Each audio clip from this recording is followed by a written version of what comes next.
Joined now by my buddy Chad Withrow at Withrow Zone. You can find him on Twitter, 1045 The Zone. We are rolling through the program. Obviously, the final Monday Night Football game of the year. We now are into the final NFL week of the season. And Withrow, there's a lot of different things I think we have learned, but I just went through my top 5 teams in the NFL. And I'm curious what your breakdown of these 5 would be and what additions or subtractions you might make to the list, all right? So I still have the Chiefs as the best team in the NFL, even though I think they clearly are bored with the season, and even though the last 6 or 7 weeks they haven't been that impressive. I've got the Packers as the second best team after the beatdown they put on the Titans, Saints as the third best, Bills as the fourth best, and the Seahawks as the fifth best. I think you could maybe argue about that order, but is there any team that you think should be considered a top 5 team that I don't have in my top 5? No, I think you nailed it, Clay. And I would even say that there's a bit of a separation after the Chiefs and the Packers. Yeah. I think when you go from 2 to 3, you look at the Packers in the NFC, Chiefs in the AFC, and then that drop-off to number 3 in the Bills. I really think it's those two are kind of starting to separate themselves. But no, I would go exactly with that top 5 you just laid out. Saints look great offensively with Drew Brees back, and of course what Alvin Kamara was able to do on Christmas Day. I like them included in that top 5. No, I think 1 and 2. It's been to me kind of Chiefs and then everyone else all year. But I'm starting to see the Packers emerge as maybe Chiefs, Packers, and then everyone else in the playoff field. All right, so of that combo between the Chiefs and the Packers, it seems like Aaron Rodgers has now taken over as the potential favorite to be the MVP in the NFL. Right call, wrong call between Rodgers and Mahomes? It's for Aaron Rodgers this year. I mean, it was – look, the Titans are terrible on defense, but, I mean, it was surgical what he was able to do in the snow against the Titans. And I know that's just one game, but, I mean, you look at his body of work, over 70% completion percentage on the year. He was 21 for 25 last night in the snow. I mean, they could have picked a score against the Titans, what they were able to do on offense. It is amazing watching him play. It's fun watching both him and Mahomes because they can throw from so many different arm angles, and they can get rid of the ball in such interesting ways, how they can just flip it out there so effortlessly. So much fun to watch both those guys. But, look, I think this has been Aaron Rodgers' best year statistically. Certainly drafting a quarterback for the Packers. I don't think it backfired for the organization. Maybe backfired for their future plans at quarterback. But yeah, that certainly motivated Aaron Rodgers, and it only helped the offense because he has been stellar this year. I think that it's definitely Aaron Rodgers' MVP to lose at this point. Yeah, I think it's an intriguing question for the Packers because – it doesn't look to me like Aaron Rodgers is going to be done next year as an elite passer, right? And so you've got this first-round quarterback, and the only reason to draft a quarterback in the first round, in my mind, is to take advantage of the fact that if you find a successful first-round quarterback, they cost almost nothing, right? And so you can break it down and say, well, the guy might be on the open market worth $25 or $30 million, but now they're going to be paying a lot of that salary out to a guy who never really takes the field in Jordan Love, assuming that Aaron Rodgers stays healthy. And I'm like, what in the world are they going to do with him? Because I was kind of the opinion maybe this is the last year for Aaron Rodgers coming into the season. But now I think you would have to be insane to even think about moving on from Aaron Rodgers. And so you probably got 2 years left with him, which means by the time you get to maybe even considering going to Jordan Love, he's already in his 4th year. Well, it's almost like the Packers love to create their own quarterback controversy. You look at what Brett Favre, look at what Aaron Rodgers came into. Yeah. As, he slipped all the way down in the first round. The Packers take him, and then he's in that awkward spot where he's sitting behind Brett Favre, a guy who's got no interest in giving up the starting quarterback role, a guy who's got no interest in mentoring a young Aaron Rodgers. There's been resentment from Aaron Rodgers' side, at least, between those two for years because of that. And then Aaron Rodgers comes in, and he's great. He's a Hall of Fame quarterback by the time he starts. I mean, hopefully, if you're a Packers fan, Jordan Love will be a Hall of Fame quarterback also, even if he starts in year 3 or 4. But they've definitely set up a scenario where they're probably going to have to do something similar where they're going to have to go to Jordan Love, or maybe they decide to go to Jordan Love before Aaron Rodgers is done playing. Then you're going to see another Brett Favre situation where Aaron Rodgers, I don't think he retires like Brett Favre did and then comes out of retirement to play for, well, I guess he played for two different teams in the end. But I think you're going to see Aaron Rodgers move on because of them drafting Jordan Love in the first round and probably playing very well, and maybe even like when Brett Favre led the Vikings to the NFC Championship game, you may see a situation where Aaron Rodgers does great things with a different organization, which would be weird for people to see. How much of a dumpster fire is the NFC East, and how bad do you have to feel if you are an Eagles fan and your team has already been eliminated from the dumpster fire? Right? I mean, when you look at everything that's gone wrong with Washington, the Cowboys, and certainly as well with the Giants, all the injury situations, I mean, we can run through them, but Saquon Barkley obviously out with the Giants. Washington just had one disaster after another. They had to go ahead and move on from Dwayne Haskins, but Alex Smith coming back from one of the most devastating injuries of all time and now playing, and then certainly the Cowboys. I mean, we can just run through a litany of different issues they've had from a health perspective, but Dak would be the big, massive story there. And then the Eagles are the only team that doesn't get in there. And we made the argument, I think it's true, the Bucs, if they hold on to that number 5 seed, might have gotten the best matchup of anybody out there in the entirety of the wild card round. Even though they have to go on the road, they could end up being the biggest favorite in the wild card round. Yeah, Tom Brady wins again, right? Like the guy doesn't win enough, and he's going to win again with that matchup. Here's the way I've described the NFC East, Clay. The NFC East is Dwayne Haskins. Dwayne Haskins is the NFC East. That they lost a game and they went to the strip club maskless and got a lap dance and then got cut. And by the way, that's that's an amazing analogy. But also, by the way, next level dumb. I said on the show yesterday, you're not going to be surprised by this. I don't care about what choices guys make out as long as they're legal outside of work, right? As long as you perform and you make legal choices, I'm not ever going to be the guy who's like, oh my God, grabbing my pearls and feigning, saying, I can't believe a guy went to a strip club. It is, however, next level dumb to not only go to a strip club in the middle of the NFL protocols without a mask on and get your picture taken. Like, I mean, it just blows my mind that you would be knowingly having your picture taken when you're violating the protocols right there. So there is tangible evidence of what you did, right? And look, I mean, I've taken my family to, we went to go see Wonder Woman, which I'll get to in a minute with you. We went to the Universal Studios, with all these places that are open up.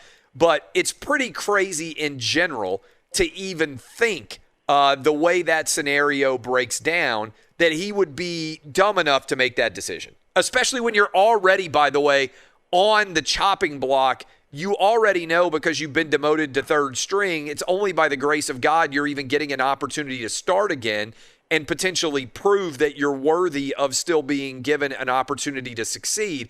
It's pretty wild to think about. Well, here's the craziest part of it, Clay. It's late December. You couldn't have waited until that's true. Postseason? 2 weeks. Have waited, 10 days? 3 weeks Whatever it is. to go to the strip club and get your picture taken, or wherever, with or without the picture. Just wait. I mean, I don't understand it because you're making that much money. You can wait till after the season. But if you're that hard up to go to the strip club and it's mid-October and you're looking around and thinking, man, there's 2.5 months left in the season. Also, I really by got the to way, get to my local strip club. You can bring I don't understand it, but it's December. You're a multimillionaire NFL athlete. You can bring the strippers to you if you're that committed to the strip club lifestyle, right? You don't have to go to the strip club. If they call the strip club and they're like, hey, this multimillionaire pro athlete wants 5 of you girls out to his house, they will be there as quick as you can snap your fingers. And oh, by the way, don't take pictures there either. But it's not as if you even have to go out, right? Like you can bring the party in-house even if you want to violate protocols, which again, I would say is not a smart move because you could still test positive for COVID then and lose the opportunity to start, which is worth tens of millions of dollars to you in proving that you're still a first-round caliber quarterback in this league. Now I'm just picturing Dwayne Haskins actually having his own strip club at his condo or house or wherever he lives but Yeah. he's also going through NFL COVID-19 protocol, and he's got someone at the door doing a temp check.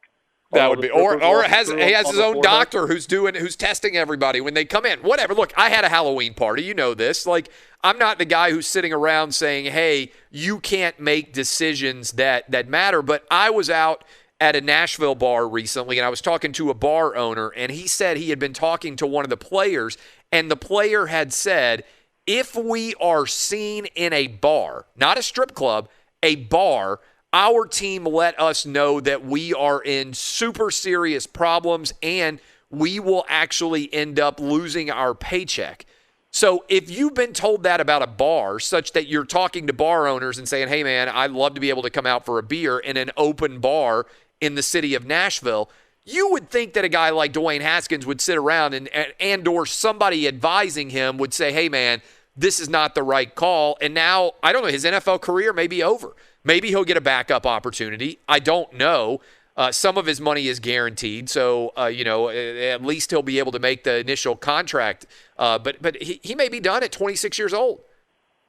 Yeah, you go back to it and you look at all the bad decisions made by that organization, and now because of all this, Dwayne Haskins is right close to the top of the list for a first-round pick. I mean, you invest in that position, Clay, and you know this. You're not just investing in physical skills or arm strength or anything else. You're the CEO.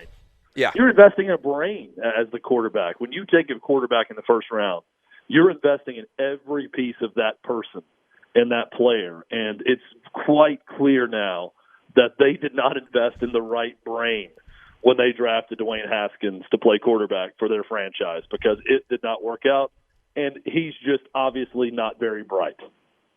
Yeah, I mean, and by the way, smart people do dumb things. And that's always, especially when you're young, you can do dumb things. But it's the series of bad decisions, right? Like, when you already know that you've had your number one job taken away and you've been demoted to number 3, and when they have stripped away your captaincy and all these things, you should be aware that your standard for behavior is already on a very, very, very short leash. Like, you don't have very much opportunity to prove that you're still the guy. And so, look, we've seen Ryan Leaf not be able to handle the responsibilities of being a number 1 pick. We've seen a guy like Jamarcus Russell not be able to handle the responsibilities of being a number 1 pick. Like, that can happen, right? But to just have somebody fall apart like that is it's a tough scenario, I think, to break down more than anything else. Well, and it goes back, on draft night, I remember it was very odd, his reaction when he was slipping in the draft, and you could tell there was kind of a chip on his shoulder. But when I'm watching it and thinking back on it now, I'm also thinking, seems like a guy who, when he feels disrespected, doesn't necessarily bounce back the way you want someone to and prove the world wrong and really go to work about it. It's almost like someone, when he feels disrespected in the least bit, that he's going to go in the wrong direction at that point. Yeah. Maybe that's a little bit of Dwayne Haskins.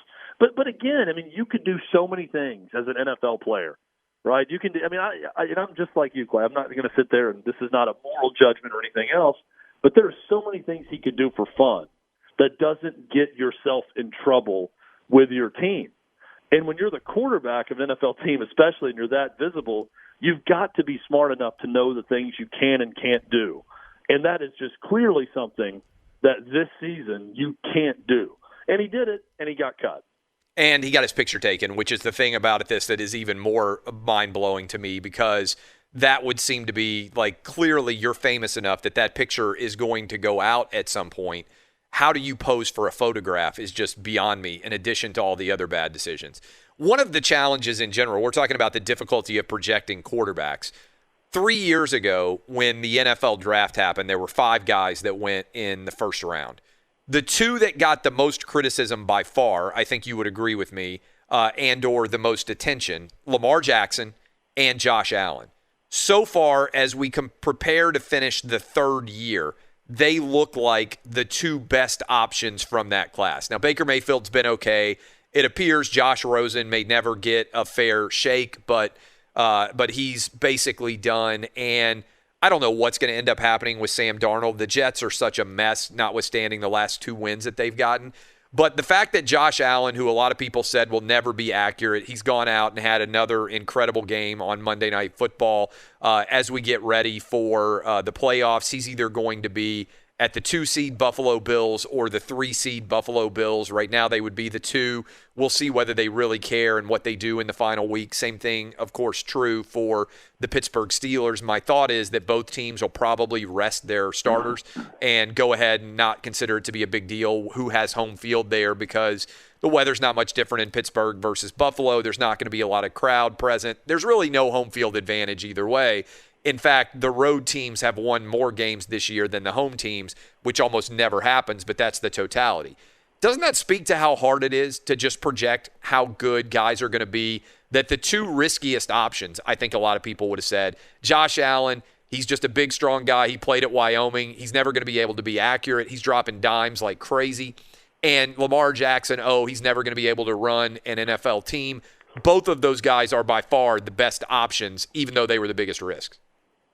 Well, Josh Allen shocks me because the one thing I've always thought that you can't teach a quarterback, accuracy. Yeah, that's been the talk. And he didn't have it at Wyoming, and he didn't have it early on in his career in Buffalo. And it's like this offseason, he found accuracy, which is mind-boggling to me, but he has. And he has been terrific, and he looks like a true star in the making for the Bills, which completely shocks me.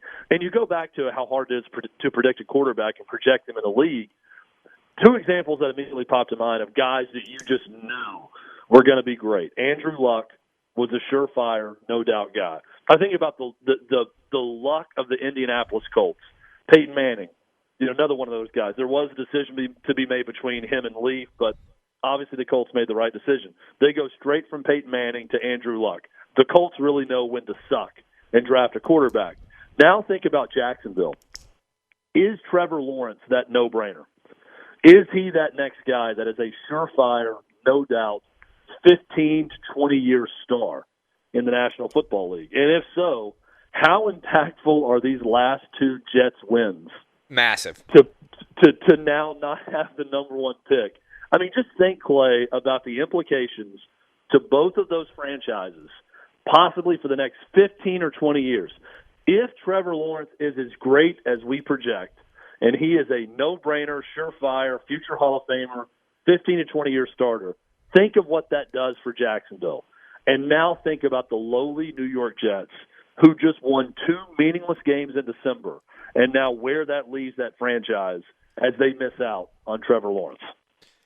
Do you think, we're talking about Monday Night Football and the big takeaways, do you think Cam Newton's career is over? Because I started off the show talking about that angle, Josh Allen and Cam Newton, like 2 quarterbacks passing in the night. Cam Newton has won an MVP in the NFL. He's played into a Super Bowl, but even been favored to win that Super Bowl in one incredible year that he had with the Panthers. Obviously won a national championship, won the Heisman Trophy. He has been, at times, a very transcendent talent. But it feels like this is it for him with what's going on with the Patriots. And I'm not saying the Patriots have a ton of great weapons or anything like that, and it's certainly a disappointing season on the offensive side of the ball for them. But the way they kind of just meekly got dominated and the fact that Cam really hasn't progressed at all as a passer, I feel like his days of being a starting quarterback in the NFL are over. Yeah, I feel like, Clay, that his days of having an opportunity like this are over. Yeah. Like he had in New England. Where a team says this is your squad. Yes. I mean, I think that he's probably going to be a starter again in the league, but it's going to be in one of these sort of Ryan Fitzpatrick situations where it's just a team that's in desperate need of a starting quarterback that's bad, that may go to Cam Newton last minute. He may get a chance to start for a season again at some point, but not really have a big impact. And he's not necessarily can you see Cam Newton being a backup? No, I can't. I can't see him standing on the sideline holding a clipboard. I really can't. Yeah, he doesn't seem like a guy who wants to be a backup. Yeah, he doesn't seem like the type of guy who wants to, basically be a coach, which a lot of times, you're almost an assistant coach of the offense when you're a backup quarterback. I don't see him wanting to do that either. So while I don't think his career is over, I do think this is the last time we'll see Cam Newton with an opportunity like this to step into a team that could be pretty good with some high expectations and be the starting quarterback. Question for you, last question. I took my kids to go see Wonder Woman. Will you watch Wonder Woman? And are you more committed to the idea of wanting to go to a movie theater? You're a big movie guy. Or are you kind of stoked by the idea that you can watch every movie at your house on HBO Max? What do you think you're in favor of more? I love the movie theater experience. I think that there's an avenue, there always will be, for the movie theater experience in some way, even though clearly that's an industry that's going to evolve in how we go and watch movies now. This pandemic has kind of forced that, and now everything's going to pivot. But, Clay, I also like having the option, if I want, to stream something on HBO Max. I have not watched Wonder Woman yet. I didn't see the first Wonder Woman. This is the second one, right? First one is pretty good. I would say this one's just okay. Kristen Wiig, I think, is pretty good.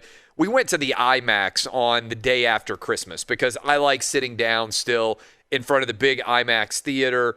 I like the idea that, just personally, I mean, I like the idea of being able to go out and spend some money at the theater and try to encourage them to stay open because I'm hopeful that things are going to continue to get better and better. And so we went and watched. I took the boys, Laura, my wife, we all went. And it's just okay, but I love watching the IMAX theater experience. And even if you've got a home, big flat screen, everything else, I think there's something fun about getting out of the house.